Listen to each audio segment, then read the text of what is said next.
and welcome back to Erika's Tea Room. This is not your grandmother's tea party. I'm Erika and I'm here with my mother Lila. At least you can say I'm here with Grandma. Anyhow, tonight it's all about breads and dips. Dip, dip! Hooray! Dip, dip! Hooray! Erika's a great cheerleader. You should have seen her doing her cheers. I was the cutest cheerleader. Yes, but spastic as all get out. What? We are starting with making our own Boule bread, and Saturday night we're doing a bread and dip night. A bread and dip night. So we're getting prepared. So we're getting prepared, and you could get these breads at home. So these are the easiest breads I've ever seen made. If you think about the best bread you've ever had, you're probably thinking about going into like an Italian bakery and smelling the fresh baked breads. These bread mixes we started carrying a couple of years ago, and they are the simplest, most simple thing to make. The simplest, most simple. But they're absolutely delicious. And simpler. This is herbes de Provence, and you see herbes de Provence is a spice, and it's multiple spices. Very, you smell the thyme and the rosemary. You can see it in there. And the Provence. And the Provence. So Provence is, of course, an area of France. Yes. So I am putting a whole packet of yeast in. And the yeast comes with the bread mix. Yes, so it's all in one. The only difficult part of this, and it's not really difficult, is it has to wait. You have to wait overnight. All I do is take the yeast and stir it in. We're just going to add that in, and the only other ingredient is going to be water. Water. Water. Agua. Agua. Aquafina. No, Erika. Aquafina. It calls for 1.5 cups, but again, depending where you are, I'm not pouring it all in, and I'm just taking a big spoon and mixing it in, and you will see that it forms the ball so easily. So I'm doing a little at a time. You want to add some more water, you're welcome to it.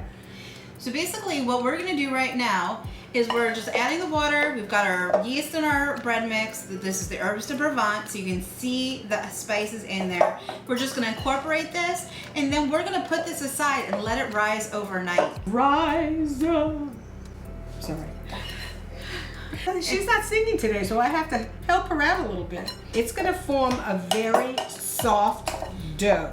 It's going to be a little bit sticky when we're finished with it today, but tomorrow this is going to fill this bowl. So we're going to show you that tomorrow. Actually, we're going to come back in 12 hours. Yes. And we're going to show you what it looks like. All I'm going to do is take the rest of the dough off this with another spoon. You see, look at this.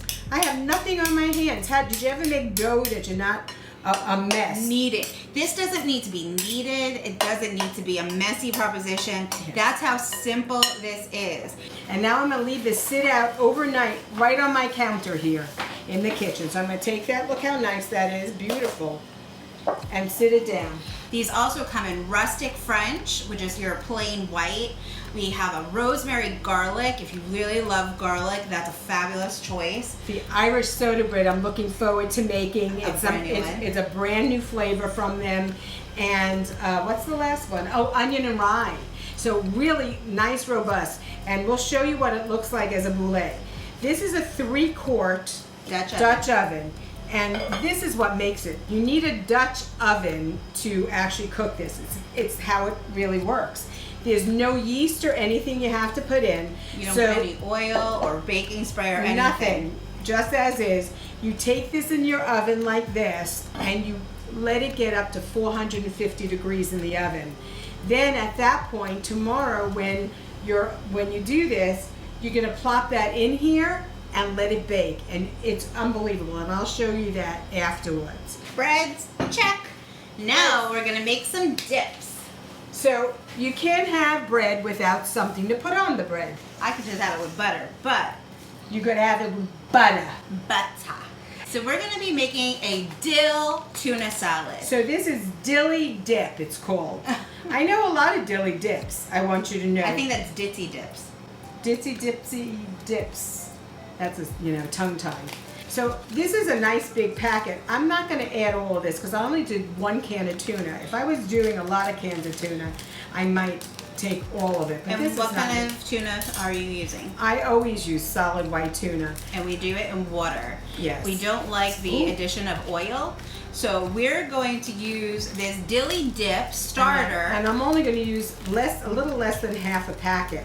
I love dill. I love dill in anything. I love dill potatoes. You can use this dill dip starter. I like dill. It's a very strong flavor, and so it can be very overpowering, but it can stand up to a strong flavor like tuna, which is a fish. If you like the idea of the dilly dip, but you're not a tuna fan, then by all means, make this into a chicken salad. If you like fish, this would be great in salmon, and make a salmon salad. You can take a slice of salmon, put a little bit of margarine or butter on it, or orange juice. If you're staying away from any sort of fat, you could put a little orange juice on the top, and then just put your dilly dip on and rub it all the way around. I'm just going to put a touch of mayo, so like a little bit of mayo, just a touch. Just a touch. So, we don't like things overly mayonnaise-y. We don't like gloppy salads, so. So, we're going to mix in that mayonnaise. We're going to you're back. Okay. Took a drink. Look how nice that is. It's ready to go.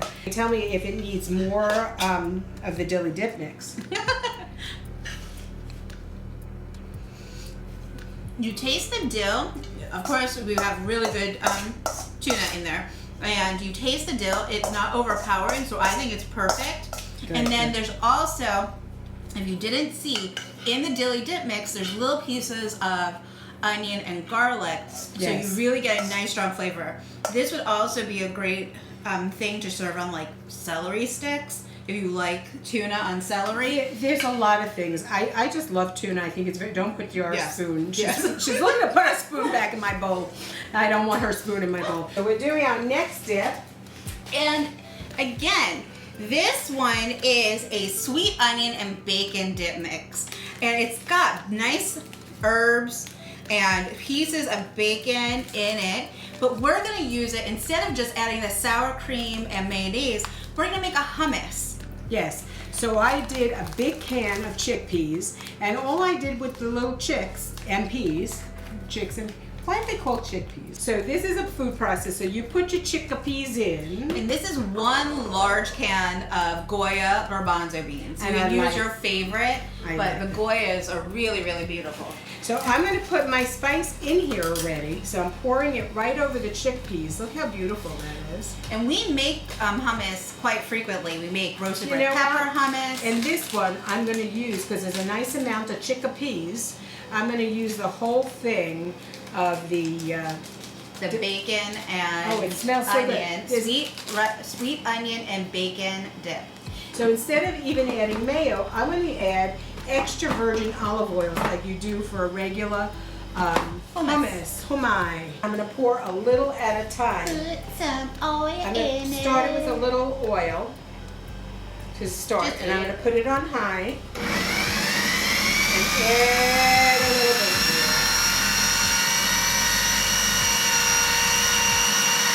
Let me just Overall, we check it. probably use about 2 tablespoons of oil, maybe, altogether. Yes. Look how beautiful. Nice, thick, not overly. Get yourself a small spoon. Erika's not a hummus lover, but with the bacon and everything in it, it's very, very, very healthy for you. Hummus is a very big, high fiber food. Isn't it good? It is really, really good. Let me tell you about a perfect tea that can go with all this savoriness. So today, I have apple cinnamon coffee cake. So you see here, it is a beautiful black tea.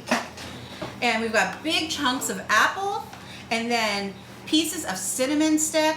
Oh, look how pretty. This is probably one of our most favorite flavors. Yeah, it's And a very seasonal flavor. I don't know why people only care for this in the fall, because it has that fallish look to it. But frankly, I love this year round. And this is one that you don't have to add anything, because the pieces of apples and the cinnamon stick It's just really a nice stand on your own flavor. And I chose that because with what we're having, it's very... we like another strong flavor, so not only does it complement, but it doesn't, you don't lose the tea behind the flavors of the bread and all the hummus and the tuna. So we want it to stand on its own 2 feet. So look at the pretty honey color. Look at that beautiful golden brown. That's exactly the color you want with a good black tea. That rich brownish red color. Yes. And right off you taste the apple and the cinnamon hits you, and it's just that perfect blend of tea. And this is the time that I steal her cup, and I take. People always ask me, why can't you have your own cup? It just tastes better on Erika's cup, you know? And of course, I'm gonna go grab some milk to finish off my cup of tea and make it perfect. So we will be back in 12 hours to show you the bread has risen, and then we'll also have... The bread has risen! And then we'll also have another one out of the oven to show you the finished bread and how beautiful the brulee comes out. So stay tuned. In a couple of moments, we'll be back, because 12 hours will have gone by. 24 hours later. We're back, and it has been overnight that we've been letting our bread doughs expand. Look how big they got, eh? Yep, they have like quadrupled in size. Yes, each one. Look how beautiful that is. So I have the herbes de Provence, and I did a rosemary garlic. They look quite alike, so make sure you label your bowls if you're making more than one at a time. Well, I did a purple bowl and a silver bowl, so I know the difference. So we can keep them straight. Sure, so you're gonna put your dough into a preheated pot, not just preheating your oven. I want you to see how thick. It's kind of like look how thick this. Flubber. But look how nice. It comes directly out. You see a lot of flour I put in the middle. Let me put a little more around because that's what I did last time. Putting a lot of flour underneath it. Don't worry about that. It smells so good. Oh, as yeah. soon as you uncover it, you smell the herbs. So look how nice it comes right out of the bowl. Blah, blah, blah, blah, blah, blah, blah, blah, blah. I didn't hear a block from you, Erika. You want me to hold the bowl? That would be nice. Thank you so much, because it's hard for me to do it while I'm trying. Hey, behave.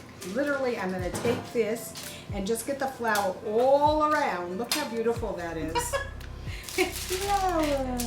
It's like putty. It's so nice. It's flour. So I'm going to take my little thing here. Look how cute it is. It's so cute. It's so cute. It's so cute. And we're done. This is going to Don't go touch into that, whatever you do. This is going to go into the oven. No. It really is hot. Still hot. Still hot. Just in case we weren't sure. That's how easy it is. But definitely don't use your hands. So here's my new Dutch oven, and if you want us to get one of these for you, just let us know. We can get one of these for you. It is all, what is that called, Erika? Cast iron. It's cast iron with an enamel inside. It's beautiful. And then now here we go again. Here we go again. My bread is coming out the bowl. No, that doesn't go with that song. So this one's a little sticky, so we're just adding a little extra flour. There's nothing wrong with that, and it'll be perfect. Absolutely tootly.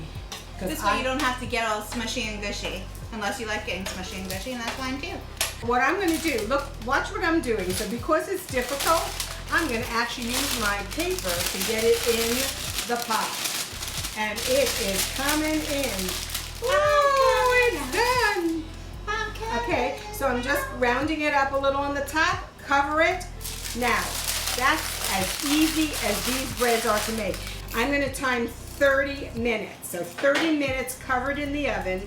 Then I take off the lid, cook it 15 more minutes, and it becomes a boule all day. Erika, show them that beautiful. Look at that boule. Look at the finished one.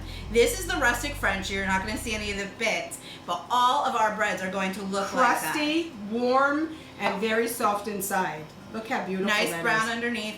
All this is some of the extra flour. There's nothing wrong with that. And it's delicious, delicious, delicious. So join us next time. this is not your grandmother's tea party, and we'll have something else fabulous cooking for you. And always remember, Memories are made with every cup. See you soon.